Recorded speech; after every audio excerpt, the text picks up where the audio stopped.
Good morning, everyone. Welcome. My name is Menachem Creditor. It's my honor to serve as scholar in residence and rabbi for UJA Federation of New York. We bring you Torah and music, blessing, and community every weekday. We've been doing so since March 18th, 2020. Today it is July 30th, 2026. That's a long time to have been sharing Torah every single weekday morning. 6 years, a bunch of months, and a bunch of days, and good people, which makes all the difference to us each and every day. To say good morning to friends like Kathleen and Louise, good to see you. Jonathan, Ronnie, and Carl, Boker Tov, my friends.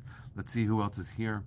We'll say a few more good mornings by name, which is the greatest joy of this Torah community, and then we'll learn a little bit and get ready for our day. Susie and Haley, good morning, friends. Good to see you. Rose and Lydia, George, Karen, Barbara, and Cynthia, good morning. All right, let's take a breath, sing a bracha, learn some Torah. Here we go.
All right, everybody, it's good to see you.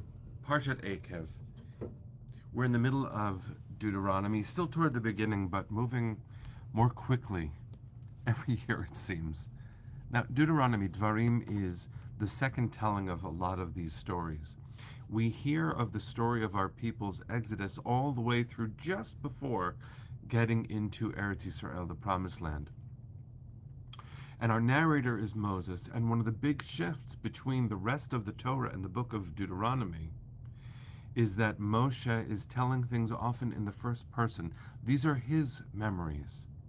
And so when we read, recite, sing the words that he offered us, including spectacular poetry, we should understand in a very deep way that Moshe is making intentional choices about what is important.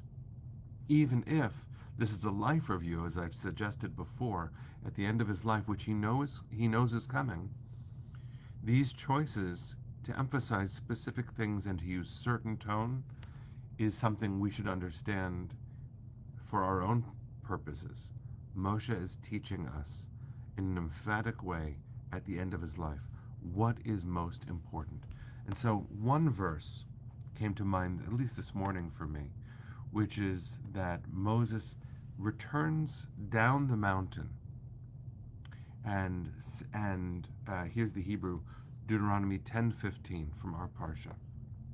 Vayfen va'ared min hahar v'asim et haluchot ba'aron asher asiti v'ayu sham kasher tzivani Adonai.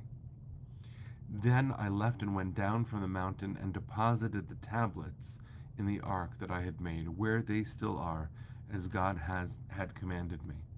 And the language there uses the plural for tablets, which leads the rabbis in Masechet Menachot in the Talmud to say that both the whole tablets and the shattered ones rested in the ark. And if you take seriously where these words come from and what they might be implying, then you hear Moshe saying, I placed the broken tablets and the whole tablets in the ark, which is where they remain to this day. That is a framing that I think could be very helpful for us in our lives as we continue going through an uncertain world, and to keep on keeping on. Because we do carry in that Aron Kodesh, that holy ark, which is our hearts, the brokenness and the wholeness. Both sets of tablets endure within us. That's what it is to live life as a Jew, to know that we carry within us all the experiences we've ever had. This is sharp in my mind today because UJA staff had a major gathering months ago when this book, When We See You Again, by Rachel Goldberg Poland, with an afterword by Jonathan Poland. We had a major event talking about the book when it was released. Today we have a book club for other parts of our staff who have done the reading of this magnificent and complicated book. Now, I share this not to bring us, not to bring us down, but to recognize that as we travel through time, it is essential and important for us to carry with us everything that we carry, to acknowledge that not everything within us, within Moses' story, is simple or just the good news.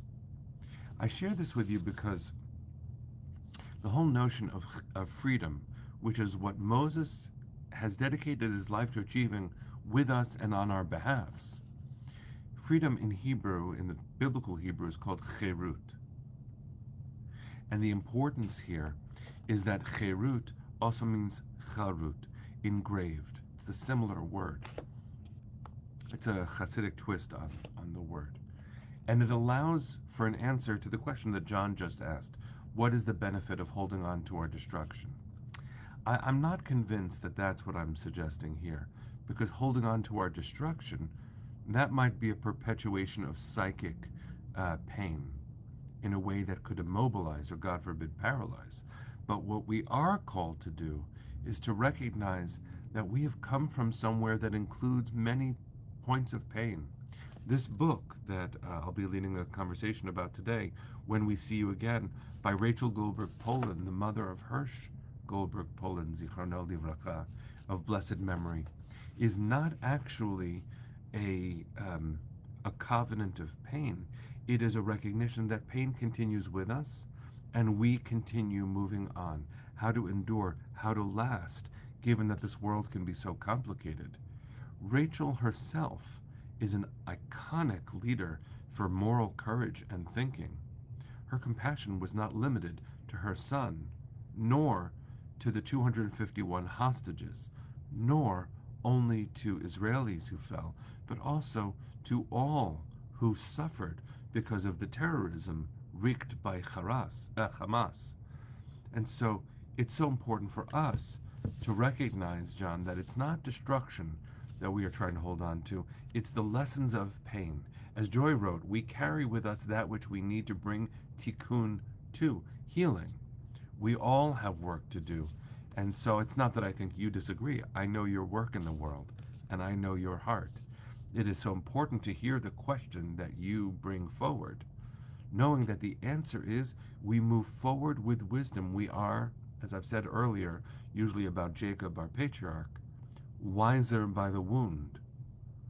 And Rachel asks us to hold a tiny shard of her pain, but not for the purpose of being immobilized, for the purpose of moving forward through time, as she taught so powerfully in the early days of us walking with her and with countless others, that hope is mandatory and that every person we were advocating for is not a number, just as beyond the Jewish community, everyone we advocate for is more than a number. We have work to do.